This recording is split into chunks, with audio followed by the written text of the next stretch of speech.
Ngunit nang humakbang siya sa sahig, naramdaman niya ang makapal at malagkit na wax.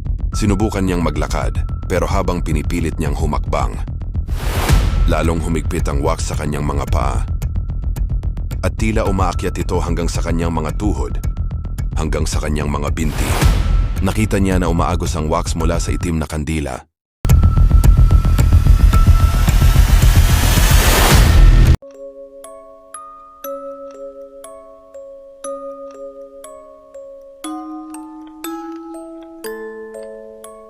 Misteryo.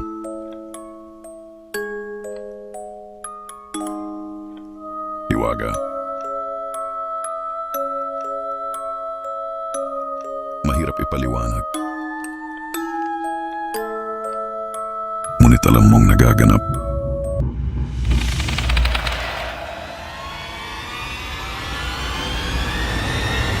Lihim ng dilim. Isang bagong tindahan ng mga antigong gamit ang binuksan sa maliit na bayan ng San Luis. Si Alfred, ang may-ari, ay isang taong misteryoso. Bago lamang siya sa bayan at kakaunti ang nakakaalam tungkol sa kanyang pinagmulan. Ang kanyang tindahan ay puno ng mga kakaibang bagay, mga lumang larawan na tila may mga kwentong itinatago, mga sirang relo na tila tumitigil sa kakaibang oras, at mga manika na may kakaibang mga ekspresyon sa kanilang mga mukha. Hindi maipaliwanag ang kakaibang aura ng lugar. Isang halo ng pagtataka at pagkainteresado ang nararamdaman ng mga taong pumapasok. Ang mga residente ng San Luis ay nagtatanong kung ano nga ba ang tinatago ng tindahan ni Alfred. Ngunit laking gulat ng lahat, isang masiglang pagtanggap ang sumalubong sa pagbubukas ng tindahan ni Alfred. Amoy na amoy ang lumang kahoy at alikabok, at ang mga antigong gamit ay kumikinang sa ilalim ng mga ilaw. Si Aling Saling, isang matandang babae na kilala sa pagiging mahilig sa mga lumang bagay, ay namangha sa isang antik na hikaw na may kakaibang bato. "Aba, Alfred, ang ganda naman nito!" wika niya, bahagyang kinakabahang tinitigan ang hikaw. Sumagot si Alfred, "Para sa inyo po, may special discount po ito." Si Miguel, isang binata, ay napukaw ang pansin ng isang lumang gitara na tila naglalabas ng kakaibang musika. "Ang ganda ng tunog nito, pare," sabi ni Miguel kay Alfred. "Parang may kwento," dagdag niya habang marahang hinahawakan ang gitara. Ngumiti si Alfred. "Marami pong kwento ang mga gamit dito. Kunin mo na. Mura ko na lamang ibibigay."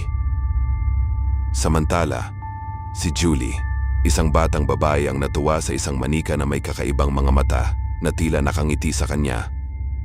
"Papabilhin na po natin to," sabi ni Julie sa kanyang ama. "Sige," sagot ng ama habang nakatingin kay Alfred. "Magkano po ito?" "Mura lamang po yan," sagot ni Alfred na may kakaibang ningning sa kanyang mga mata. Mula sa mga matatandang babae hanggang sa mga kabataan ay naakit sa mga kakaibang gamit sa loob. Tila ba taglay ni Alfred ang lahat ng bagay na matagal nang hinahanap ng mga residente ng San Luis, mga nawawalang alaala, mga paboritong laruan mula sa pagkabata, at maging mga bagay na hindi nila alam na kailangan nila. Ang dating misteryo sa paligid ni Alfred at ng kanyang tindahan ay napalitan ng isang kakaibang sigla. Mabilis na nakilala at naging kaibigan ni Alfred ang karamihan sa mga residente ng San Luis. Lahat ng paninda sa kanyang tindahan ay mabibili, maliban sa 3 life-size na wax statues, isang lalaki, isang babae, at isang batang babae. Parang totoong tao ang mga ito, ngunit may kakaiba at nakakapangilabot sa mga ekspresyon ng kanilang mga mukha. Ipinaliwanag ni Alfred na personal niyang koleksyon ang mga ito, kaya hindi ito ibinebenta, at sa totoo lang, wala namang gustong bumili. Ganoon din ang isang lumang itim na kandila na nakadisplay sa estante. Mukhang nasindihan na ito noon, ngunit may kakaibang kagandahan at misteryo na bumabalot dito. Maraming nagtanong ng presyo, pero mariin itong tinanggihan ni Alfred.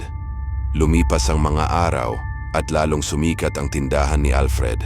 Umabot na ang balita sa alkalde at sa kanyang spoiled na anak na babae, isang kilalang kolektor ng mga antigong bagay. Isang araw, dinalaw nila ang tindahan. Maraming tao sa loob ng tindahan nang dumating ang alkalde at ang kanyang anak na si Emily. Binigyang galang ng lahat ang alkalde, pero si Emily ay dire-diretso lang at walang pakialam sa paligid. Agad siyang nagtungo sa mga estante at sunod-sunod na pumili ng mga bibilhin. Sa loob lang ng ilang minuto, marami na siyang nabili. Turo siya ng turo, tanong siya ng tanong, hanggang sa mapunta ang kanyang mga mata sa lumang itim na kandila. Agad niyang tinanong ang presyo, pero mariing sinabi ni Alfred na hindi ito ibinebenta. Nagsimula nang magalit si Emily. Sinubukan pa niyang takutin si Alfred gamit ang pangalan ng kanyang ama. Magalang namang nagtanong si Alcalde Roberto Gonzales kay Alfred, "Alfred, pakiusap, ibenta mo na lang sa anak ko ang kandila." Ngunit humingi ng pasensya si Alfred at mariing sinabing hindi talaga ito ibinebenta. Kumunot ang noo ng alkalde, pero sinabi pa rin niyang naiintindihan niya.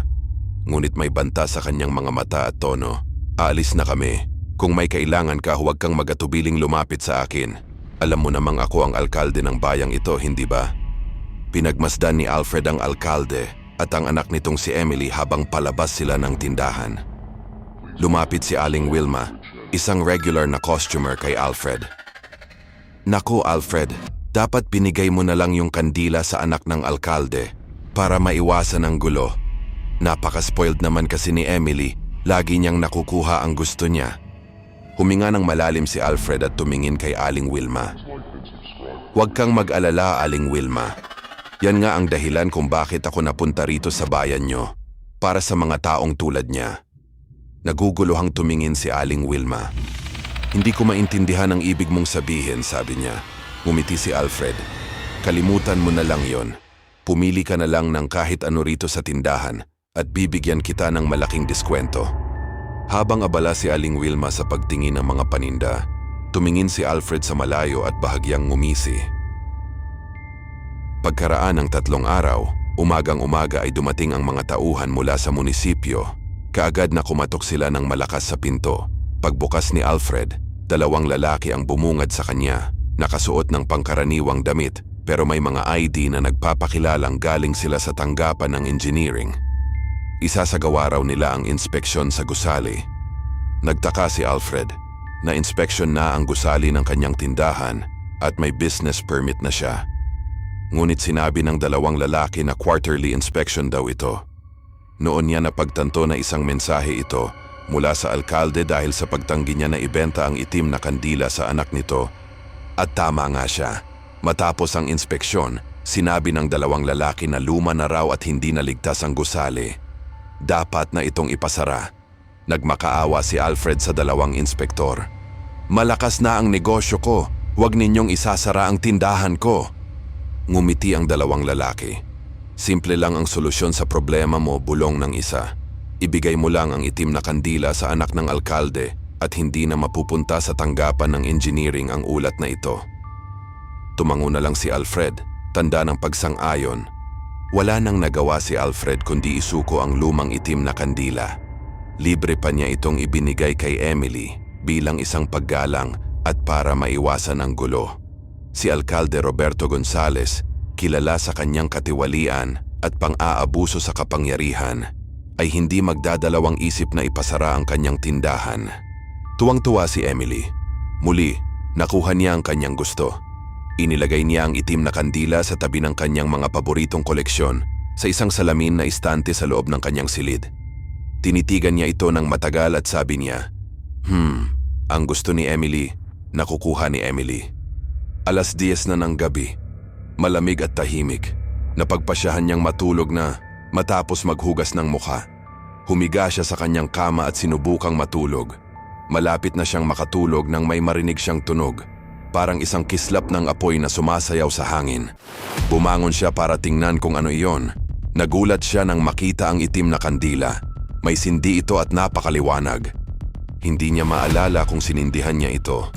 Tinitigan niya ito ng matagal. Pagkatapos ay natauhan at nagpa siyang bumangon at patayin ang kandila.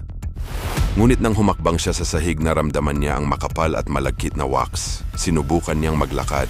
Pero lalong humigpit ang kapit ng wax sa kanyang mga paa at tila umaakyat ito hanggang sa kanyang mga tuhod, hanggang sa kanyang mga binti.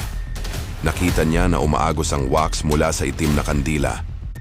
Sinubukan niyang sumigaw pero mabilis na tinakpan ng wax ang kanyang bibig. Saglit lang ang buong katawan niya ay nabalutan nito.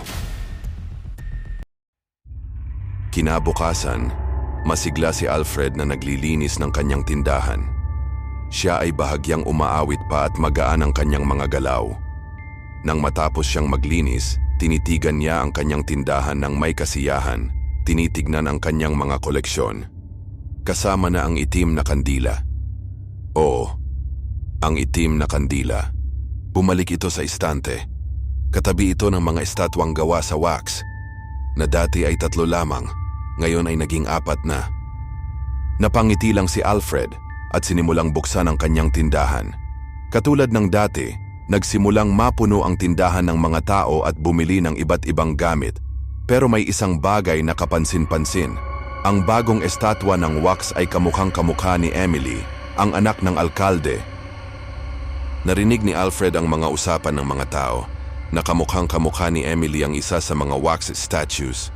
Lumipas ang araw, malalim na ang gabi nang nabalitaan ng alkalde ang tungkol sa estatwa dahil abala silang lahat sa paghahanap kay Emily. Pagkarinig ng balita, dali-dali silang naghanda para pumunta sa tindahan ni Alfred kinabukasan.